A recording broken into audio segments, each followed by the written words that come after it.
Bismillahirrahmanirrahim. Assalamualaikum warahmatullahi wabarakatuh. Kembali lagi bersama saya Oktavia Buwono dari Program Studi Manajemen Pendidikan Islam semester 6 IAIN Patahul Mulu, Papua. Oke, dalam video kali ini saya akan membahas mengenai 8 standar nasional pendidikan. Di mana video ini saya buat guna memenuhi salah satu tugas mata kuliah PPL 1 yang diampu oleh salah satu dosen kami, Ibu Dr. Dewi Nofrita, SPDI MPD.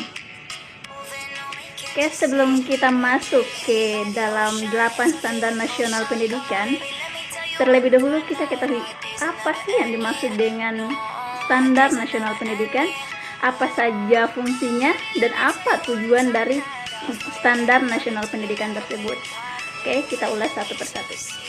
Oke, yang dimaksud dengan standar nasional pendidikan adalah suatu kriteria atau standar minimal terkait pelaksanaan sistem pendidikan yang ada di seluruh wilayah hukum Negara Kesatuan Republik Indonesia. Fungsi dari standar nasional pendidikan ini adalah sebagai dasar dalam melakukan perencanaan, pelaksanaan, dan pengawasan pendidikan untuk mewujudkan pendidikan nasional yang berkualitas. Sedangkan tujuan utama dari standar nasional pendidikan adalah untuk menjamin mutu pendidikan nasional dalam rangka mencerdaskan kehidupan bangsa, membentuk karakter dan peradaban bangsa yang bermartabat. Oke, kita ke pembahasan intinya, yaitu apa saja sih yang termasuk dalam standar nasional pendidikan. Oke, yang pertama standar isi.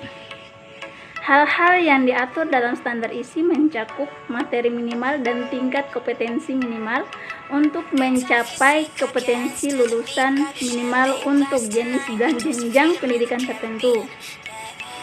Di dalam standar isi terdapat kerangka dasar yang dan struktur kurikulum, beban belajar, kurikulum tingkat satuan pendidikan, dan kalender pendidikan.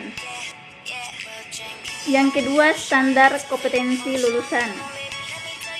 Pedoman penilaian dan penentuan kelulusan peserta didik menggunakan standar kompetensi lulusan untuk satuan pendidikan dasar dan menengah.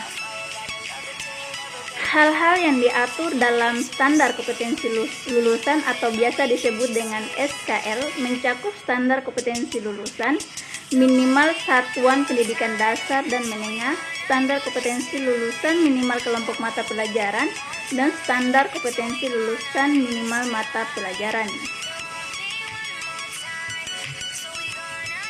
Yang ketiga, standar proses pendidikan. Dalam pelaksanaan pembelajaran pada satuan pendidikan dilaksanakan secara interaktif, inspiratif, menantang, dan memotivasi peserta didik untuk aktif berpartisipasi. Proses belajar mengajar ini juga memberikan ruang bagi kreativitas, prakarsa, dan kemandirian sesuai dengan minat, bakat, dan perkembangan psikologi atau fisik peserta didik. Standar yang keempat yaitu standar sarana prasarana, di mana satuan pendidikan harus dilengkapi dengan sarana prasarana pendidikan seperti media pendidikan, peralatan pendidikan, buku dan sumber belajar lainnya, perabot, dan perlengkapan lainnya. Semua satuan pendidikan harus dilengkapi dengan prasarana pendidikan seperti lahan, ruang kelas, ruang pendidik, ruang pimpinan satuan pendidikan, ruang perpustakaan, dan prasarana pendukung lainnya.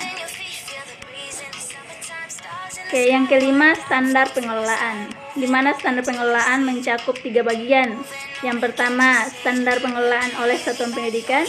Yang ketiga, standar pengelolaan oleh pemerintah.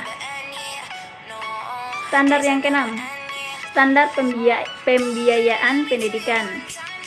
Oke, beberapa hal yang termasuk dalam standar pembiayaan pendidikan adalah biaya investasi, biaya operasi, dan biaya personal. Di mana biaya investasi satuan pendidikan mencakup biaya pengadaan prasarana dan sarana pendidikan, modal kerja tetap, dan pengembangan sumber daya manusia. Sedangkan biaya operasi satuan pendidikan mencakup gaji tenaga pendidik, peralatan pendidik, biaya pemeliharaan sarana dan prasarana, pajak asuransi, dan lain sebagainya. Dan terus biaya personal mencakup biaya pendidikan yang harus dibayar peserta didik agar dapat mengikuti proses belajar mengajar. Standar yang ketujuh, standar penilaian pendidikan.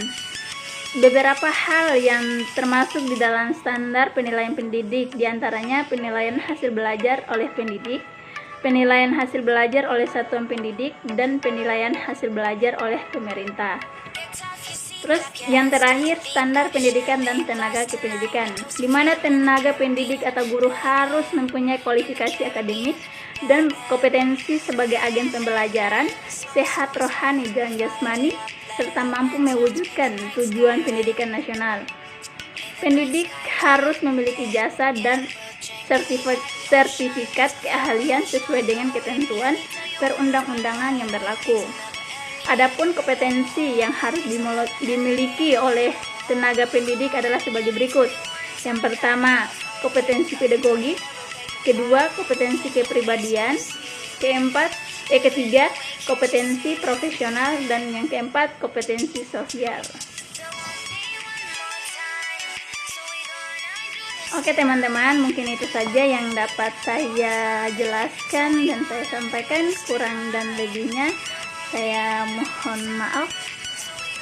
Semoga apa yang sudah saya sampaikan dapat bermanfaat. Oke, wabillahi taufiq wal hidayah. Wassalamualaikum warahmatullahi wabarakatuh.